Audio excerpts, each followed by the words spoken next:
안녕하세요. 이정철 약사입니다. 자, 이맘때쯤이면 이 흩날리는 꽃가루라든지 미세먼지 등으로 인해서 비염으로 고생하시는 분들이 굉장히 많이 계실 거예요. 자, 그런데 사실 이 비염이라는 건 아직 완전한 치료제라는 것이 존재하지 않기 때문에 어떠한 방법이든지 각자의 방식으로 관리를 잘 하셔야 합니다. 자, 그 중에서는 약물로서 이런 비강 스프레이를 사용하는 경우들이 많이 있을 텐데요. 이 비강 스프레이는 성분에 따라서 그 분류가 굉장히 다양합니다. 자, 바꿔 말하면 본인의 현재 증상이라든가 목적에 따라서 적합한 성분의 약품을 선택을 하신 다음에 그것에 따른 올바른 방법으로 약물을 사용하셔야 한다는 거죠. 자, 개 중에서는 무분별하게 막 사용을 했을 때 굉장히 치명적인 부작용을 초래할 수 있는 그런 약품들도 존재를 하거든요.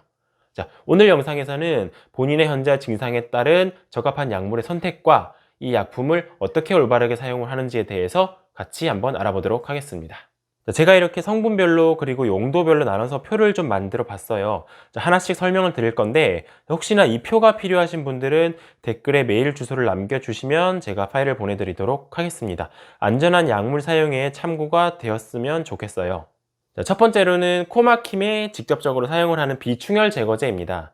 대표적인 제품으로는 이런 오트리빈, 그리고 화이트벤 나잘 스프레이, 그리고 코앤쿨 이런 것들이 있는데, 자, 이런 제품의 약물들의 작용 기전은 바로 혈관 수축입니다. 자, 혈관 수축이라고 하면 약간 거부감이 들거나 무섭게 느껴질 수가 있는데 사실은 전혀 그런 걱정하실 부분은 아니고요. 같이 함께 어떤 원리로 작용을 하는지 알아보도록 할게요. 우선 코 막힘이란 건 알레르기원의 자극과 같은 어떤 원인에 의해서 이 코 점막에 존재하는 혈관이 확장이 되고요. 이 확장된 혈관으로 혈액이 많이 몰리면서 퉁퉁 부은 상태를 이야기를 합니다. 이렇게 코 점막이 붓게 되면 공기가 지나가야 되는 통로가 좁아지기 때문에 답답함을 느끼고 숨쉬기가 힘들고 코가 막히다라고 표현을 하는 거죠. 자, 이때 이런 약물들을 사용을 하게 되면 알파 교감신경이라는 부분을 작동시켜서 확장된 코 점막의 혈관이 다시 수축이 되고요. 해당 부분의 충혈이 제거가 됩니다. 자, 이제 비로소 공기가 지나가야 되는 통로가 뻥 하고 뚫리게 되는 거죠. 자, 이런 혈관 수축제는 우리가 뿌리는 이런 스프레이 외에도 우리가 평소 복용을 하는 비염약, 그리고 코감기약, 종합감기약 등에도 널리 포함이 되어 있어요. 제품은 굉장히 다양해 보이는데 이 만든 회사에 따라서 상품명이 각각 다른 것이지 실제 사용되는 성분으로 보면은 옥시메타졸린 그리고 자일로메타졸린 이 두 가지가 대표적으로 많이 사용이 되고 있다고 보시면 되겠습니다. 대부분의 이런 비충혈 제거제 약물들은 이런 혈관 수축제 단일제로 된 제품들인데 조금 특이하게 이런 코앤쿨 나잘 스프레이라든가 하벤 플러스 나잘 스프레이, 그리고 나리스타엑스 전비액은 이런 비충혈 제거 성분에 더해서 항히스타민제가 복합으로 포함이 되어 있어요. 자, 그러니까 조금 더 간질간질한 재채기 또는 줄줄 흐르는 콧물 등이 동반될 때는 이런 제품들이 보다 더 효과적이라고 볼 수가 있겠죠. 자, 사용법을 좀 보면 이 성분과 농도에 따라서 약간씩 상이한데 자세한 부분은 표를 참조해 주시고요. 자, 주의사항을 좀 말씀을 드리면 우선 코가 막힌다고 수시로 막 뿌리는 게 아니라 충분한 시간 간격을 두고 하루에 1회에서 최대 3회 정도까지 사용을 하셔야 한다는 거예요. 약물에는 반감기라든가 작용 지속 시간이라는 게 있기 때문에 이걸 고려했을 때 하루에 이 정도 횟수면 충분히 효과가 지속 가능하다는 거니까 답답하다고 수시로 막 뿌릴 필요도 없고 그렇게 해서도 안 된다는 거죠. 자, 그 다음으로 더 중요한 거 제가 꼭 강조하고 싶은 부분이 있는데요. 이런 혈관 수축제를 연속해서 오랜 기간 쓰는 것은 정말 경계를 해야 합니다.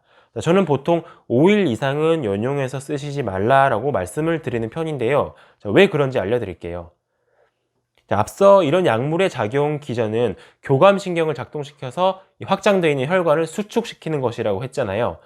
자, 그런데 인간의 몸은 항상성을 유지하려는 성질이 있어서 이렇게 지속적인 약물 사용으로 교감신경이 활성화되고 혈관이 수축이 되면 나중에 내 몸 자체적으로는 그 반대인 부교감신경이 활성화되면서 오히려 혈관이 더 확장이 되려는 그런 작용이 일어나게 됩니다. 그렇기 때문에 이런 약물을 장기간 사용을 하다 보면 효과가 점점 더 떨어진다라고 느끼게 되고요. 이 작용 지속 시간 또한 짧아지게 됩니다.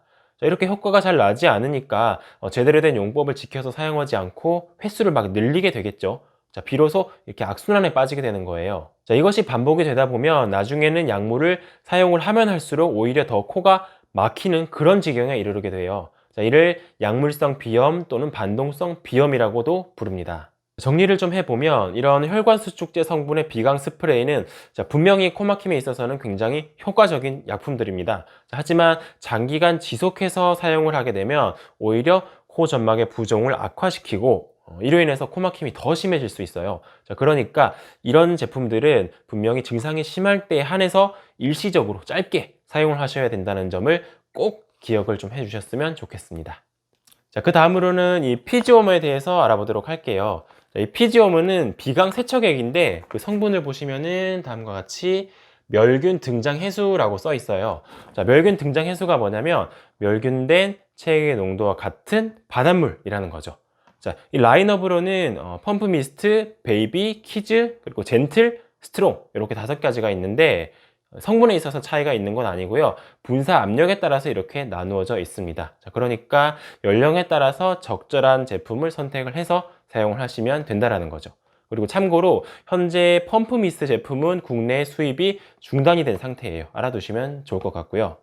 자, 이 피지오머는 인체에 해가 되는 그런 성격의 성분이 전혀 아니기 때문에 장기간의 지속적인 사용에 있어서 특별한 주의점이나 부작용은 사실 존재를 하지 않습니다. 자, 그런데 이런 부분에 있어서 조금 개인적인 의견을 한번 덧붙여 보자면 이런 피지오머뿐만 아니라 생리식염수를 이용한 코 세척의 경우에도 마찬가지인데 너무 잦은 코 세척은 오히려 그 나름대로의 또 단점이 있다는 겁니다. 자, 이게 무슨 말인가 하면 이런 비강 세척액들을 이용해서 우리가 코 점막을 씻어내는 거잖아요. 자, 정확하게는 이 코 점막에 존재하는 알레르기 유발 물질이라든가 감염증을 유발하는 세균이라든가 바이러스 같은 걸 씻어내고자 함이죠. 자, 그런데 이런 나쁜 것들만 씻겨 나가면 좋은데 실제로는 잦은 세척에 의해서 내 코 점막의 고유 방어인자들 또한 어느 정도 씻겨 나갈 수가 있다는 거예요. 또한 너무 자주 씻어내게 되면 이 코 점막의 건조감이 더 심해질 수가 있고요. 코 점막이 자극을 더 느낄 수가 있습니다. 자, 그러니까 이런 비강 세척액을 이용한 코 세척을 너무 자주 하는 것보다는 하루에 1에서 2회 정도로 이렇게 관리를 하시는 것이 어떨까라고 생각을 해요. 자, 이번에는 이 패스 제품 보겠습니다. 이 패스는 하이퍼토닉 포뮬러라고 이제 고장액이라고 써 있는데 이 고장액의 의미는 체액의 농도보다 높은 농도의 어떤 용액이라는 뜻이죠. 천연 해수 농도와 유사한 3% 정도의 고농도 염화나트륨 액인데요. 이 패스는 농도차에 따른 삼투압 원리에 의해서 코 점막 내부의 수분을 빼내서 이 비강 부종을 해소하고 점막의 기능을 향상시키는 그런 작용을 합니다. 자, 이 패스는 특별한 부작용이 없는 안전한 성분이라서 3세 이상의 어린이부터 사용이 가능하다. 그리고 임산부 또한 사용이 가능하다라고 되어 있고요. 보존제가 들어있지 않는 점 또한 장점으로 생각이 될 수 있겠습니다. 자, 앞서서 알아본 이런 오트리민에 비해서는 코를 조금 뻥 뚫어주는 그런 효과가 패스가 조금 더 떨어진다라고 볼 수는 있겠지만 그래도 장기간 지속적으로 관리를 함에 있어서는 훨씬 더 안전하게 사용을 할 수 있다는 부분에서 한번 알아두시면 좋겠어요. 이번에는 이 오트리빈 베이비 한번 보도록 할게요. 자, 앞선 성인용 오트리빈과 이 오트리빈 베이비는 사실 아예 다른 성분의 약물이에요. 자, 오히려 이 오트리빈 베이비는 앞서 알아본 이 패스와 성분이 유사하다고 볼 수가 있는데 이 패스는 농도가 조금 높은 고장액이었잖아요. 이 오트리빈 베이비는 등장액입니다. 쉽게 말하면은 우리 체액과 농도가 같은 염화나트륨 용액이라는 거죠. 이 오트리빈 베이비의 용도는 이제 코 점막의 건조감을 완화시키거나 또는 끈적끈적한 이 점액을 물켜서 배출을 좀 촉진시키는 것입니다. 아이들은 스스로 코를 풀기가 힘들잖아요. 자, 그럴 때 이런 오트리빈 베이비를 사용해서 끈적끈적한 코를 좀 물키면 코가 조금 더 잘 배출이 되겠죠. 그러니까 코를 빼는데 도움이 되는 그런 제품입니다. 실제로 저도 그런 용도로 사용을 많이 하고요. 자, 당연하게 우리 체액과 같은 성분이기 때문에 굉장히 안전하게 여기 보시면은 0세부터 사용이 가능하다고 써 있고요. 임산부도 물론 사용이 가능합니다. 자, 이제 마지막인데요. 이 코 점막 보습에 있어서 제가 가장 적극적으로 추천드리는 그런 제품들을 한번 보도록 할게요. 자, 코엔, 마플러스, 하벤 프레쉬 이렇게 3가지를 묶어서 보도록 하겠습니다. 우선 여기에는 그 주성분으로 덱스판테놀이라는 성분이 공통으로 들어있는데요. 이 덱스판테놀은 여러분들이 잘 아시는 비판텐 연구의 주성분이기도 하죠. 보습의 효과도 가지면서 동시에 점막의 재생도 어느 정도 도와준다고 볼 수가 있어요. 이 덱스판테놀을 기본으로 해서 마플러스에는 멸균 천연 해수가 들어있어서 보습에 더해서 세척의 용도로도 쓸 수 있겠고, 자, 코엔과 하벤 프레쉬에는 히알루론산이라는 강력한 보습제가 함께 들어가 있기 때문에 점막을 보호한다든지 보습하는 데 있어서는 보다 더 좋은 효과를 기대할 수가 있겠습니다.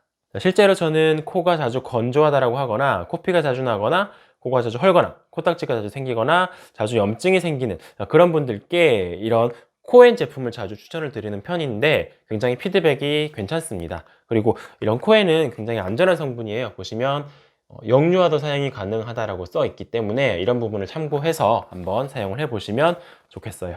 자, 여기까지 해서 오늘은 비강 스프레이로 사용 가능한 약품들 중 일반 의약품에 대해서 같이 알아봤는데요. 자, 오늘 말씀드린 내용을 잘 숙지를 하셔서 현재 본인의 증상에 어떤 약물을 우선적으로 선택을 해야 되는지 잘 판단을 하시고 그 약품을 사용법, 올바른 사용법에 따라서 제대로 사용을 한번 해보시길 바라겠습니다.